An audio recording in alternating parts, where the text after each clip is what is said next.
Hey everybody, it is Tuesday and you're back in the kitchen cooking with Evie. Today we are going to be making my no fuss salmon patties with an avocado mayonnaise. It's delicious with caramelized onions. Everything tastes wonderful. So before I get started, I just wanted to ask you something. I am thinking of doing another cooking program coming up very soon, having to do with stress. So certain foods can help relieve stress, and I thought it'd be kind of fun to do a week-long program that introduced foods, menus, meals that would help reduce stress, especially as we're heading into this holiday season. So just kind of feeling it out. I was thinking of doing maybe before Thanksgiving or after Thanksgiving. Would love to get your feedback. Just leave a comment in the comment section and let me know. So let's get back to what we're making today though, which is those no fuss salmon patties. So today I'm going to be using a canned salmon. You can do this recipe with regular cooked salmon. If you have leftover salmon, this is a perfect way to use that leftover salmon up. But I found that this is also a very nice way to use the canned salmon that maybe you haven't even tried before, but canned salmon actually has a lot of nutrition in it.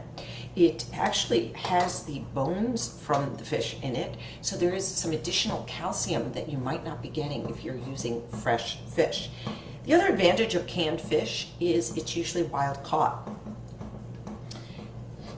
So it doesn't have the PCBs that can be present in farm raised salmon, nor the antibiotics that can be found in those as well. Both are very high in omega-3, although canned salmon, because it is fresh caught, tends to have more of those omega-3 fatty acids, which are so good for anti-inflammatory or for anti-inflammation, keeping inflammation down. Let's just put it that way. Oh, there is my stove telling me that it is up to temperature. All right. So what I'm doing here is I'm just draining my canned salmon over the sink here. I am actually going to take out the spine of the salmon. Let me just show you this a little bit more. Now, if you like these bones, you can actually just eat these bones and keep them in. I tend to find them a little bit, here's the spine that I'm taking out, just a little bit crunchier than what I would like in my patties. They do fall apart pretty easily. So if you want to try that and get more calcium, that's a great way to do that. I'm also going to just check and see this brand of canned salmon, which by the way is from Trader Joe's. I do like it. Wild caught Alaskan salmon. I'm just going to remove that skin just because it'll discolor the finished patty a little bit. So I have my salmon now. What I want to do is I'm just going to put it into my bowl. Maybe what I should do is get a glass bowl so you can see what I'm doing. Let's try that.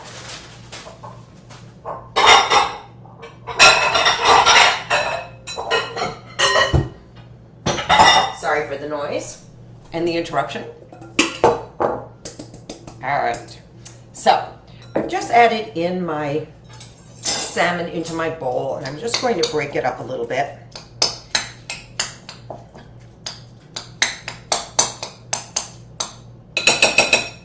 All right, and then I'm going to add the remaining ingredients in my list, which includes, let me just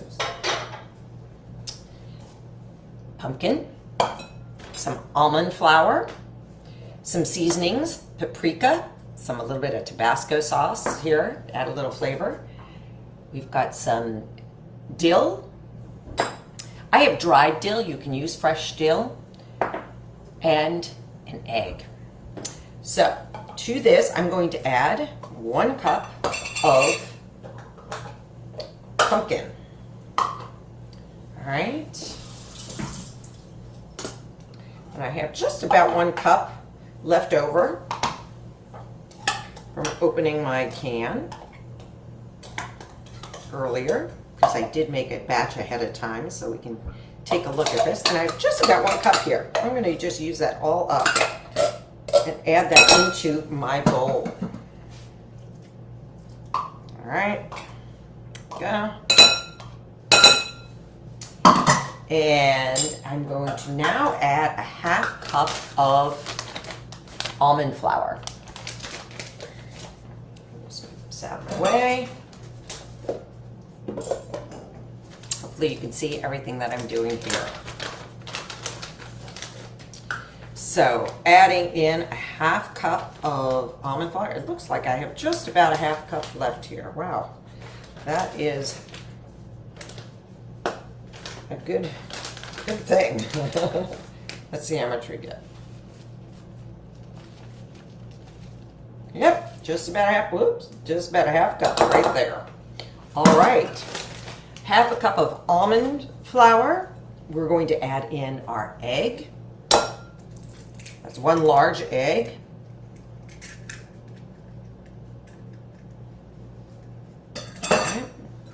And then I'm going to add in, I have some fresh parsley here. I'm going to add in about 2 tablespoons of chopped parsley, probably about 5 sprigs of parsley. Let's see. This parsley is from my garden, the last of my harvest. If you do not have fresh parsley, you can always add in 3 teaspoons as opposed to 2 teaspoons as opposed to 2 tablespoons of fresh parsley. So I'm just estimating that amount. That looked like 2 tablespoons. All right. So I've added in now my minced parsley. I'm going to add in scallions, and these, maybe you saw my video. I was out harvesting the last of my Egyptian walking onions yesterday, and I thought this would be a great way to use them up in a recipe. So I have 2 nice sized scallions here, and I'm going to slice them thinly. I want to have about 1/3 of a cup when it's all said and done. A nice thin slice here.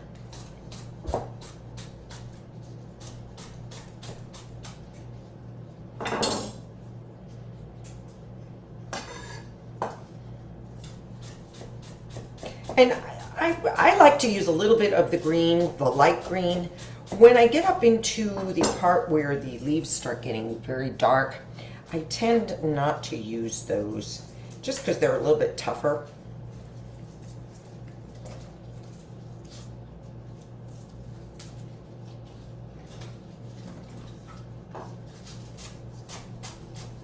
All right, here we go. And I'm going to add that into my dish.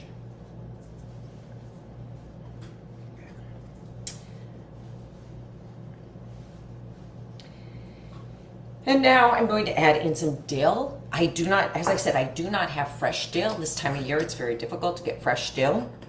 And I do have some dill saved from my farmer's market that I dried earlier this summer. So it would be 2 tablespoons of fresh dill, but 2 teaspoons of dried dill. So let's see, it's kind of all pieced together. I might have to tease this apart a little bit.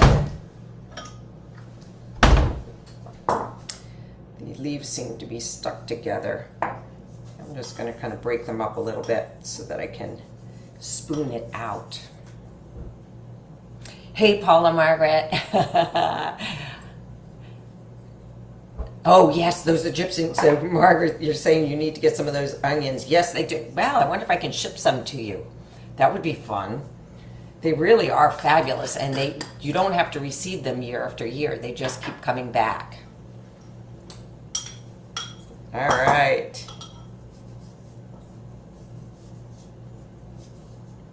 Okay, so 2 teaspoons of the dill, and I love dill flavor, so if I get a little extra in there, I don't mind. That's all good.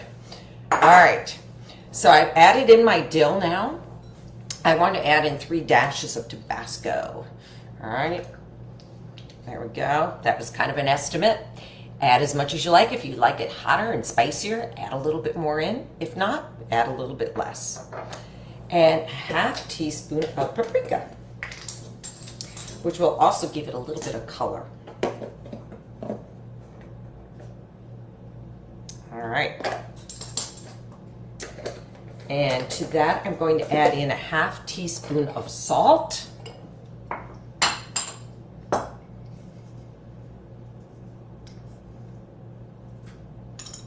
All right.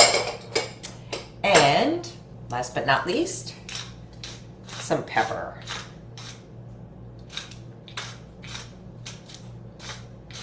Probably about 1/4 teaspoon of pepper. All right. And I'm just going to mix all of this together now, making sure that that egg gets nice and mixed up. If you like, you can just scramble that egg before putting it in. I don't seem to find it a problem. Everything gets mixed together pretty well by the time this is all done.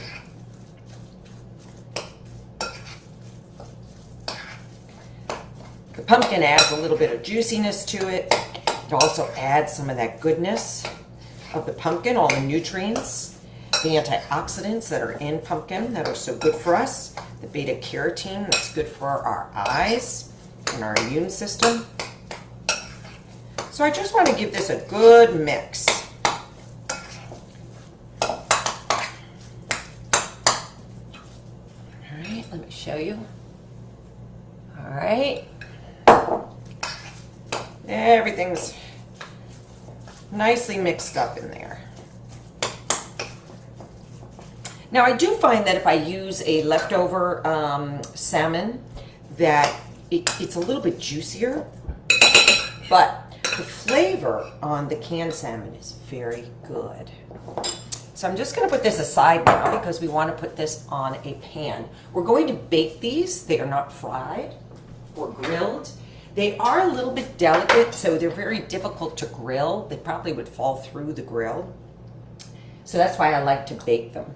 So method that I like to use, I just have a 1/3 of a cup, measuring cup here, and I kind of just smush it into that cup and then just kind of tap it out. Okay, easier said than done, it would appear. Don't know why it's giving, there we go. Tap it out into my hand like this, and then I just flatten it. Put it onto the tray. Oh, wait, before I do that though, something important. I want to just give my lining here a little bit of oil on it, because I find that these burgers do like to stick. I actually have a silicone pad here, which helps. If you don't have a silicone pad, parchment paper will do as well. But definitely give that parchment paper a coating of oil. You can use olive oil. I've got a little bit of coconut oil here that I melted, and that works really well. So let's get back to that patty. This recipe will make about 6 good-sized patties. I'm thinking it's about 2.5 to 3 inches in diameter. All right, let's see whether we can get this. There we go. That's the way we like it. And then I'm just going to put it down on the tray and just pat it down, just like that. All right. Do one more. There we go. All right, and pat it down. What's nice about using the scoop like this is it makes it nice and round. So you just want to just tap it down until it's about 1/2 inch in thickness. All right, so you can see right here. Let me do one more, and then I can pop into the oven what we have done so far. And then while it's cooking, we can work on our avocado mayo. A lot of fun. So I am non-dairy, which means I don't cook with dairy or dairy products. The egg is some consider dairy, but really it's from chickens, right? It's not from cows. So I'm going to go plop this into the oven. All right. Set my timer for 20 minutes. All right. And while that is cooking, I'm going to let it go for 20 minutes. Then what I'm going to do is I'm going to very carefully, using a spatula, flip each one of those patties. They're a little bit delicate at that point, so you really want to be careful about just getting under them very nicely and gingerly turning them over. I put them back in to bake another 10-15 minutes. When they're done, they're nice and firm. It's even better if you just let them sit for a few minutes because they do firm up nicely. So while that's happening, let's get our avocado mayo going. So when we're all done, enjoy everything all together. I'm just going to remove some of these ingredients here and bring in the ingredients for the mayonnaise. So what do we have for the mayonnaise? We have some caramelized onions, some Dijon mustard, a little bit of honey, lemon juice, avocado, garlic, and a little bit of apple cider vinegar. Now, I made up the caramelized onions last night in preparation for this. What you might like to do is use a mandolin or a grater to get nice, thin, even slices. And then the best thing to do is to let them sit over a medium heat pan with olive oil and just slowly, slowly cook. You'll find that they get golden, they'll get sweeter and softer. So I'm going to make our mayo in a small food processor. I find the food processor works really well for this recipe. And I'm going to add in, let's work first with adding in, now typically the original recipe for this was using fresh basil. Two reasons I'm not using fresh basil. One is because the original recipe I made was for a more Italian dish, and this one is for the fish that already has dill in it. So I am going to add in more dill, which I already took off of the table here.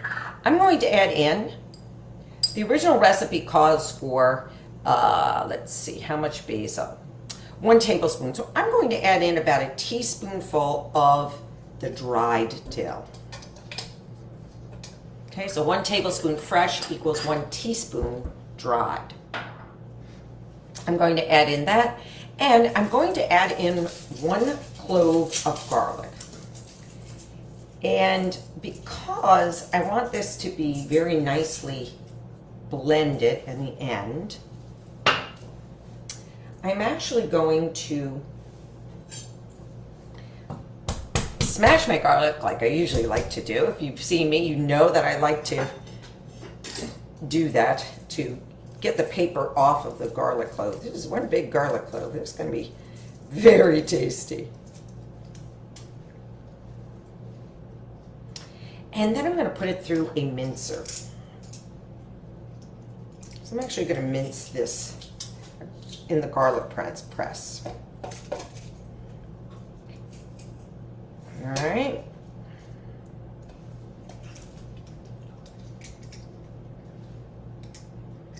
Usually I just chop it up very, very easily, but this way we'll get a nice fine mince on it. I'm going to put the clove in here. There we go. All right.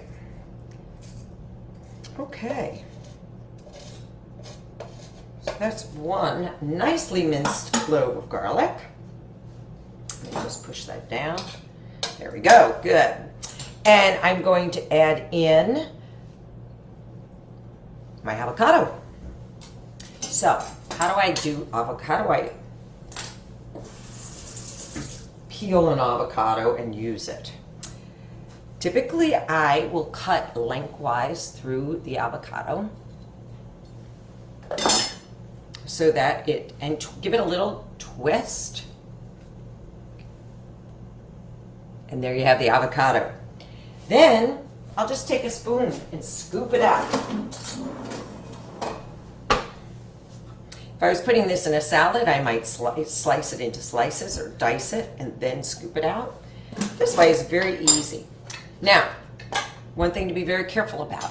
We don't want to see anybody going to the hospital by whamming the pit and cutting their hand. What I like to do is put the knife on top of the pit and just give it a little tap and it'll come right out. Voila. All right. Add that into our bowl. At this point, I'm just going to give it a little mix.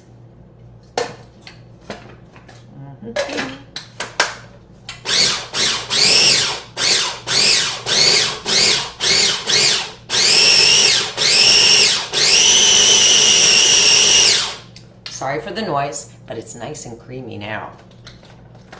All right. So I have now, let me just show you what it looks like at this point. All right. It's still a little chunky in there, but that's okay. I'm going to be adding some liquid to it that will help.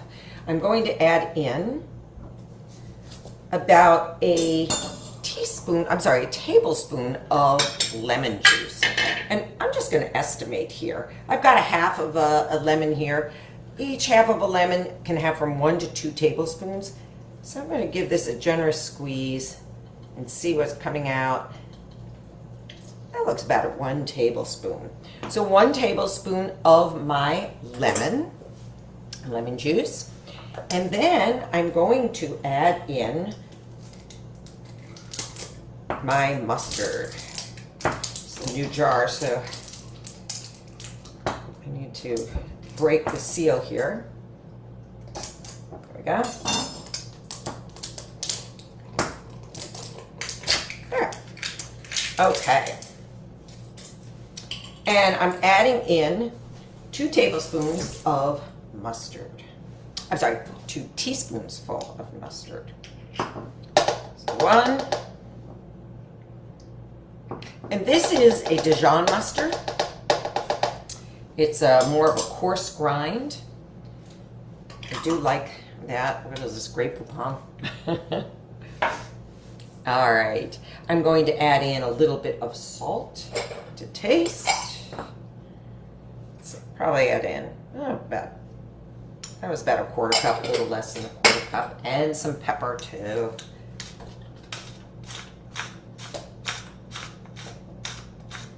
Let me give that a little mix.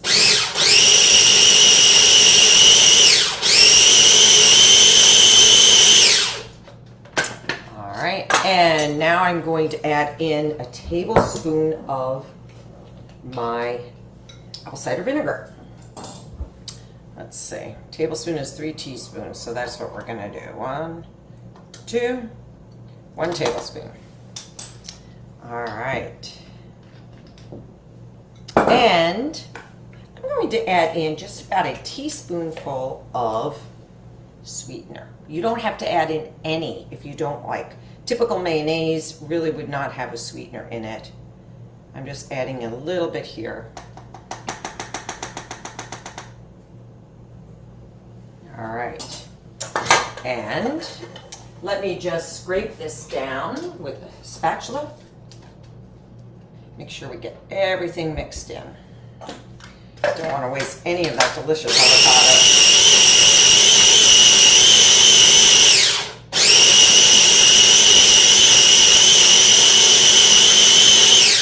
All right.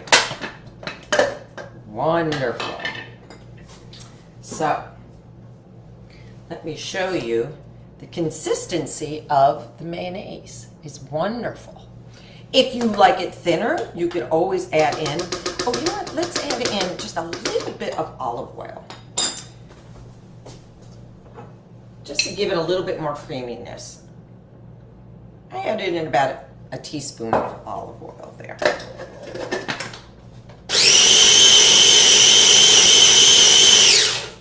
And as with all of my recipes, you can find them on my website, Facebook page, which is eveyschweig.com. So you'll find this written recipe written out there under the recipe tab. All right. Wonderful. Oh, yes, that's great. Here we go. All right, so let me then clean up a little bit here.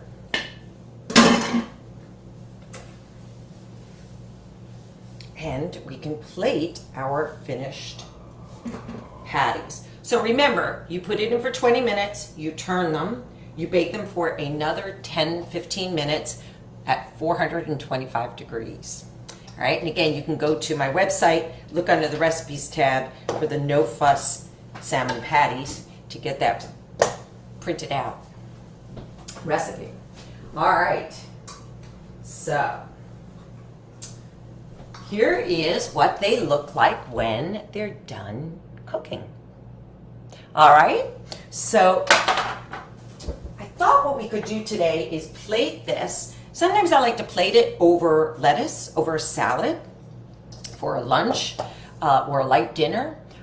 You can actually use a lettuce wrap as a burger substitute and put in some tomato, maybe even an avocado slice on top of that avocado mayo.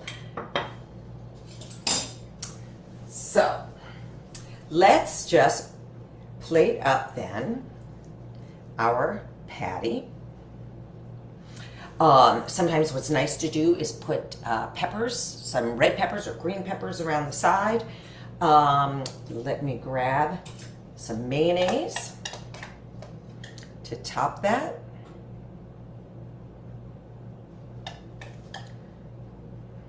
Maybe with some on the side for that, for the spaghetti squash that's here. I actually put a little bit of dill onto that spaghetti squash as well. That was a little noisy, sorry about that. And I think what we'll do is just put a little bit of parsley on top as a garnish. All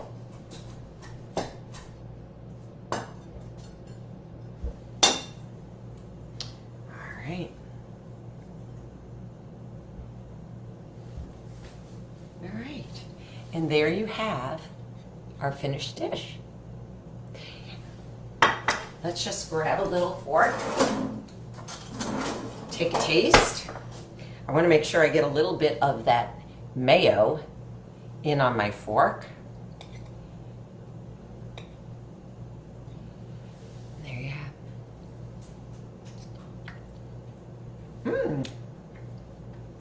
Yum, yum.